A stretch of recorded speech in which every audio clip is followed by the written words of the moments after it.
Eu vou começar pedindo a surpresa, né? E a decepção. A gente coloca a classificação e aí a gente comenta. Vou conversar pelo Christian. Christian, para você, nesse primeiro turno... classificação. Tá aí, né? a classificação.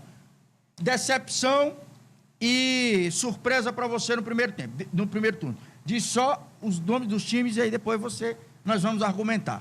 Primeiro, Sim. A decepção. Decepção. Falando logo de cara, eu me surpreendo muito com o Mirassol, né? Isso porque o Mirassol fez uma campanha muito grande no Campeonato Brasileiro anterior e agora está na zona de rebaixamento. Mas, pelo que vai mostrando, a zona de rebaixamento ainda com muito a se esclarecer, né?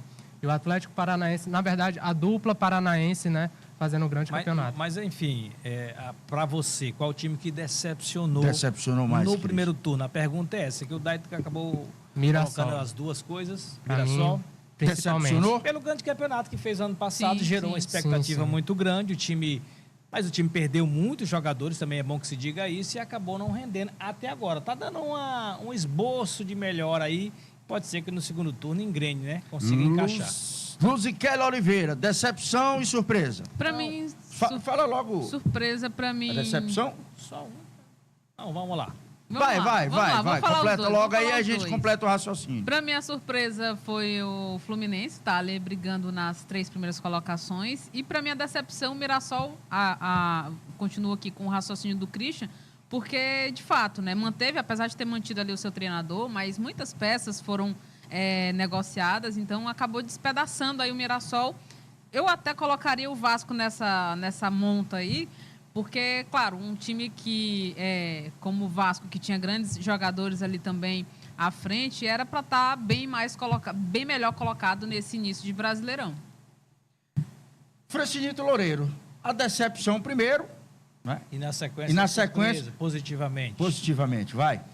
Olha, para mim, a grande decepção é o Vasco da Gama. O Vasco da Gama é um time gigante do futebol brasileiro, fez bons investimentos, trocou de treinador, trouxe o Renato Gaúcho, que geralmente, principalmente nos inícios de trabalho dele, né, os times que ele comanda conseguem reagir, mas depois de um bom começo de Renato Gaúcho no Vasco, o Vasco declinou perigosamente.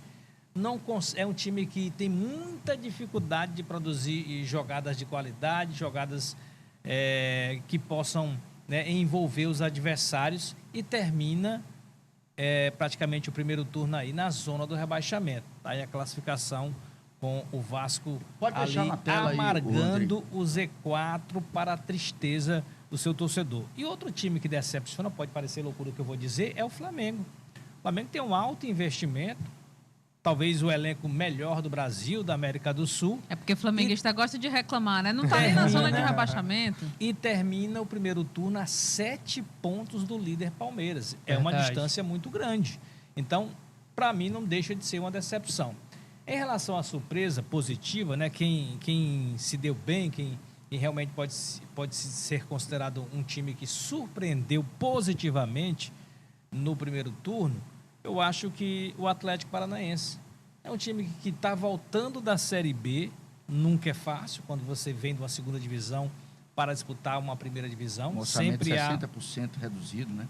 Geralmente você tem um problema grande, que é a adaptação, né? A confiança, mas o time reagiu bem, bateu de frente com grandes elencos, com o Flamengo, com o Palmeiras, fez grandes jogos e termina o primeiro turno no G4, né? Está o quarto colocado, 30 pontos, e ainda tem a questão do artilheiro do campeonato até aqui, que é o colombiano Viveiros. Então, para mim, o Furacão foi a grande surpresa positiva desse primeiro turno até aqui. Verdade. Só para dar um adendo, ainda lembrando que o Atlético Paranaense, quando estava na segunda divisão, por muito momento, não estava no G4 para classificação para a Série A, né? Então, tinha toda essa perspectiva da torcida paranaense na Série B, da permanência para a Série B. E via o rival podendo se classificar com muito mais folga do que o próprio. Campeão, né? O Curitiba, que foi o campeão. Passado. E acaba por agora, né, fazer essa campanha. Para mim, a grande surpresa foi o Vitória, porque vem conquistando pontos diferentes. Pode deixar até a tabela aqui para o torcedor que está acompanhando em casa, para ficar acompanhando junto com a gente. A grande surpresa para mim foi o Vitória, apesar de não estar à frente lá no G4, G5, enfim, mas em jogos decisivos, por exemplo, Flamengo. né, e contra grandes adversários se mostrou um time diferenciado. A minha questão com a decepção trata-se de Vasco da Gama. Por quê? O Vasco, apesar de não ter um elenco gigante e pomposo, mas tem nos bastidores um cara que pode mudar essa chave, que poderia usar o fator motivacional, que para mim quebrou essa confiança, e é por isso que o Vasco vem de ladeira abaixo. Por quê? Porque ele se tornou um opcional. Esse jogo eu vou estar na beira do campo, esse jogo eu não estou, esse eu estou. E isso quebra esse elo de confiança dentro dos bastidores. O jogador diz assim, sim, e aí, que dia que ele vai estar com a gente mesmo, para dando as orientações? Então, isso é muito prejudicial para o desenvolvimento do clube. Eu também não colocaria. Sei se vocês... Só lembrando, Dade, que o Renato Gaúcho, ele fez essa opção de estar à beira do campo e não estar na Sul-Americana. Campeonato Brasileiro, todo jogo ele está à beira do campo. Ele está lá todo jogo. Mas, na Sul-Americana, ele escolheu não viajar com o time em 2 ou 3 jogos. Inclusive, foi multado pela Conmebol. E, depois disso, ele passou a integrar a delegação do Vasco da Gama no jogo. Só para colocar uma... Porque assim, Francisco, por que eu coloquei o Vasco? A partir do momento em que eu tenho o meu comandante, mesmo que seja em uma outra competição, dizendo se vai ou não para aquela competição, depois ele vai ser multado, isso aí quebra a confiança do elenco. E fazendo um complemento até dessa colocação da última entrevista do Renato, né? Que ele colocou a campanha do próprio Vasco da Gama como satisfatória na visão dele para o elenco que tinha, né? E rendeu muito opinião negativa das torcidas em geral, né? Mas principalmente a torcida vascaína, porque não se espera que isso venha do próprio treinador, né? Que a gente tenha numa equipe um treinador que acaba dando declarações contra a própria equipe, não é isso?